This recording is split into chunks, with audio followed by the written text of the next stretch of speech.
气球只是借口，美防长的通话请求背后是另有阴谋。中国果断拒绝，活该美国碰壁。大家好，欢迎来到康许说。果不其然，气球事件持续发酵，美国是终于沉不住气了。国防部长奥斯汀主动提出要求与中方通话，但是让人始料未及的是，中国居然直接的给拒绝了。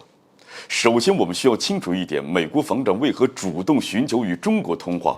有人说这还用想吗？那肯定是因为气球事件不断的发酵，让中美关系出现了新的变化。美国为了平息此事，那主动寻求与中国进行交流。但这事儿其实没那么简单，想想看，一个完全无害的气球，就算横穿美国本土被美军击落，又算得了什么大事呢？尤其在中方的定性当中，这就是个意外事件，那犯不着美国防长亲自出面要与中国通话。那美国打的又是什么主意呢？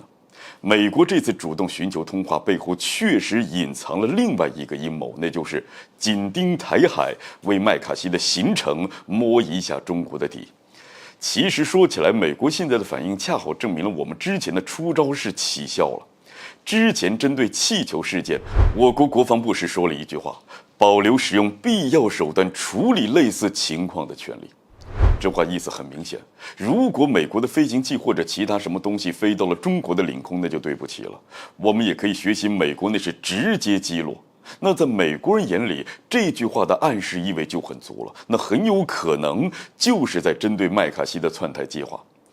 最近这些天当上了众议长的麦卡锡正在忙碌于培养队伍和新人，而且从他的偏向来看，他培养的团队都极具反华色彩。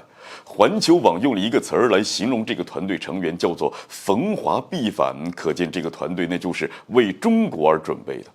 在当上众议长之前，麦卡锡就说要效仿佩洛西，不仅是效仿，还要百指竿头，更进一步带领一整个团队赴台。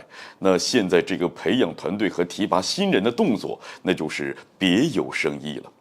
但是麦卡锡这个计划，因为气球事件让中国抓住了把柄，这一旦专机真的起飞，中国的反应无法预料，这解放军说不定真的会直接出手，所以美国就必须恢复中美之间的交流。那这样后面挑衅中国的时候也能够心里有数，在触碰到警戒线之前可以全身而退。因此，美国防长主动寻求与中国通电话，那就是想为台海的事情摸一摸中国的底。而中国拒绝美国的电话请求，理由就更加简单了。一来，中美之间的交流从来都不是由一方决定的，那不是说美国想谈我们就非得谈呢。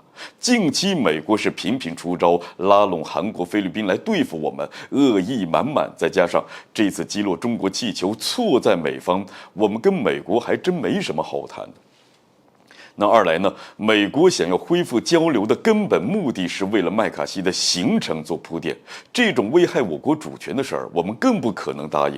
反正现在麦卡锡也是进退两难，咱们就让他提心吊胆吧。好了，本期节目就进行到这儿，欢迎点赞转发，留下您的精彩评论。